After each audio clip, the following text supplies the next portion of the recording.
Kaos spesial dari Starting Eleven, merchandise edisi Timnas Day. Klik link di deskripsi untuk pre-order ya.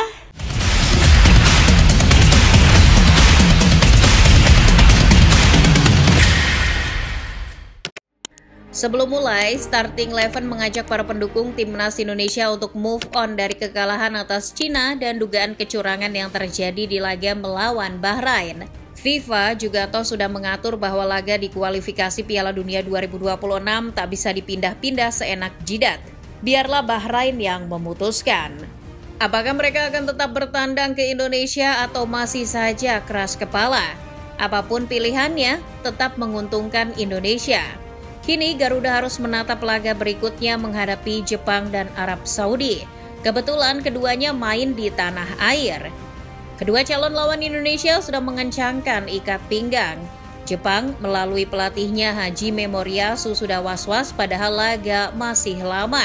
Sementara dari kubu The Green Falcons, ancaman pemecatan Roberto Mancini menguat. Bagaimana informasi selengkapnya? Mari kita bahas. Namun, sebelum itu jangan lupa subscribe dan nyalakan loncengnya agar tidak ketinggalan video terbaru dari Starting Eleven. Di laga kualifikasi Piala Dunia 2026 putaran ketiga Oktober ini, Jepang yang perkasa seperti bunga tak disiram seminggu saat menghadapi Australia. Sokurus dengan pelatih baru Tony Popovic berhasil menyulitkan Jepang. Serangan-serangan anak asuh Moriyasu mentah di hadapan pertahanan Australia yang mengusung format baru, yakni 3 back. Dari 12 tembakan, tak ada satupun yang menjebol gawang Australia. Hasil imbang 1-1 pun tak terelakkan. Uniknya, 2 gol yang tercipta adalah gol bunuh diri. Gagal mengalahkan Australia di rumahnya sendiri, Jepang dipaksa menginjak bumi. Sang pelatih pun mengerem kejumawaannya akan lolos ke Piala Dunia bareng Indonesia. Moriyasu bahkan dibuat frustasi di laga menghadapi Australia. Jika tidak bermain lebih tenang, kata Moriyasu, Jepang bisa saja kalah dari Australia. Lepas laga ia mengatakan bahwa putaran ketiga akan lebih seru. Menurut Moriyasu, Jepang akan kesulitan untuk menyapu bersih putaran terakhir kualifikasi Piala Dunia 2026 dengan kemenangan sebagaimana prediksi banyak orang. Iya, putaran terakhir. Bagi Jepang, putaran ketiga adalah putaran terakhir karena mengincar lolos otomatis ke Piala Dunia. Setelah gagal memetik 3 poin dari Australia, Jepang juga khawatir tidak akan berhasil memetik 3 poin, terutama di 2 laga tandang berikutnya. Kebetulan di November 2024 nanti Jepang akan bertandang ke Indonesia dan Cina. Soal bertandang ke Indonesia, Moriyasu baru-baru ini juga mengatakan dirinya khawatir terhadap tekanan tinggi dari para supporter Timnas Indonesia. Moriyasu sudah mempelajari bagaimana kiranya kemungkinan situasi nanti di SUGBK. Ia mengetahui situasi SUGBK di babak kualifikasi sejauh ini dan Piala Asia U20 tahun 2018. Waktu itu, aku Moriyasu, stadion dipenuhi 60.000 hingga 80.000 supporter. Atmosfernya sangat mengesankan. Apa yang disebut mengesankan bagi Moriyasu sejujurnya lebih tepat disebut intimidatif.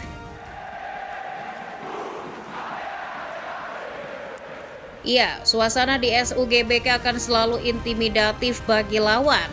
Tinggal apakah si lawan sanggup mengatasi tekanan dari supporter Indonesia atau tidak. Melihat pengalaman, Jepang jelas sanggup. Minimal Jepang tidak akan merengek ke AFC untuk memindahkan laga ke tempat netral. Selain itu, Hajime Moriyasu juga diperingatkan oleh media Jepang. Media Jepang Sanspo, sebagaimana dikutip TV One News, Indonesia tetap akan menjadi kekuatan yang sulit ditaklukkan. Meskipun di laga sebelumnya keok dari Cina, media tersebut memperingatkan agar Moriyasu tidak lengah saat bertandang ke Jakarta. Salah satu yang menjadi bahan pertimbangan adalah karena keberadaan para pemain Eropa di Timnas Indonesia. Para pemain keturunan itu bisa menjadi senjata untuk setidaknya dapat memberi efek kejut pada Takefusa Kubo dan kawan-kawan. Belum lagi jika di laga melawan Jepang nanti Kevin Dix sudah masuk. Wah, pasti kekuatan Indonesia akan bertambah. Setelah mendapat peringatan dan tahu bagaimana ngerinya atmosfer SUGBK, Hajime Moriyasu pun tak sudi bereksperimen di laga melawan Indonesia. Media Jepang Nikkan Sports seperti dikutip Suara melaporkan, Moriyasu tidak akan mengotak-atik susunan pemain di babak-babak akhir kualifikasi ini. Meski ia tahu bahwa pemain yang dipasang akan bekerja dengan baik, hanya saja Moriyasu ingin mengurangi resiko. Selain tak mengubah-ubah susunan pemain, Moriyasu juga akan memeriksa catatan kekurangan timnya di laga sebelumnya. Sementara Samurai Biru cemas menghadapi Indonesia, di Timnas Arab Saudi sedang terjadi gonjang-ganjing. Ancaman pemecatan menghantui pelatih Roberto Mancini. Mancini walau sukses membawa Italia juara Piala Eropa, namun ketika melatih Arab Saudi, malah cosplay jadi Krisnasamy Raja Gopal. Arab Saudi yang pernah mengalahkan Argentina di Piala Dunia 2022, di tangan Mancini performanya terjun bebas. Media-media mengkritik kemampuan Mancini di Arab Saudi yang tidak sesuai dengan gajinya. Mengutip Goal, Mancini menerima gaji 20 juta euro per tahun. Namun sejauh ini hanya meraih 7 kemenangan dan menelan 6 kekalahan. Api konflik kian membesar setelah Mancini justru memberi komentar menohok buat Federasi Sepak Bola Arab Saudi. Ia mengeluh para pemainnya tak diberi menit bermain cukup di level klub karena kebijakan kuota legiun asing di liga domestik. Omongannya itu dinilai menyerang otoritas Liga Arab Saudi. Liga Arab Saudi sendiri memang dikuasai para pemain yang sebelumnya berkarir di Eropa, mulai dari Karim Benzema, Ronaldo, Firmino, Sadio Mane, bahkan sekelas Kalidou Koulibaly dan Yasin Bono. Komentar Mancini memicu kemarahan pihak Arab Saudi.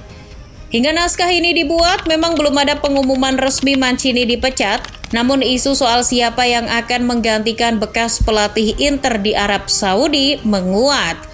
Sosok kaliber Zinedine Zidane yang mempersembahkan hat-trick Liga Champions buat Real Madrid dirumorkan mengisi posisi itu. Dengan kata lain, tidak mustahil kalau Mancini tak akan memimpin laga melawan Indonesia nanti. Siapa tahu justru Zidane kebetulan yang akan head-to-head dengan Sinteyong. Menarik sekali bukan? Tapi misalkan ganti pelatih sebelum laga melawan Indonesia, bukankah Arab Saudi sendiri yang akan kesulitan? Maksudnya mereka mesti beradaptasi lagi dengan pelatih baru. Padahal tidak ada waktu untuk mengejar poin di tabel klasemen demi lolos ke Piala Dunia. Di sisi lain, hal itu malah bisa menguntungkan timnas Indonesia. Sementara Arab Saudi menyusun lagi chemistry timnas Indonesia sudah terjalin. Bahkan di laga melawan Jepang dan Arab Saudi nanti, Indonesia tetap berpotensi turun dengan kekuatan penuh. Lupakan apakah Kevin Dix bisa bermain di laga itu atau tidak. Masih ada pemain seperti Jai Itses di lini belakang. Awalnya Bang Jai diragukan tampil karena akumulasi kartu. Namun dikutip Tempo, menurut ketentuan baru dari Komite Disiplin dan Etik FIFA, terdapat pemutihan kartu dalam peralihan babak atau ronde di kualifikasi Piala Dunia 2026. Jadi, walau mendapat 2 kartu kuning, Jai masih bisa bermain di laga melawan Jepang. Nah, yang tidak bisa main lawan Jepang karena akumulasi kartu adalah Ivar Yenar. Tapi tenang, gelandang pekerja keras itu bisa bermain di laga melawan Arab Saudi. Selain Yener, Asnawi Mangkualam juga kemungkinan absen. Kalau Asnawi bisa jadi absen di laga melawan Jepang maupun Arab Saudi karena cedera. Di lain tempat, Calvin Verdong sudah memupuk optimisme sebelum laga melawan Jepang. Ia bahkan berseloroh bahwa Jepang tidak memiliki pemain bagus.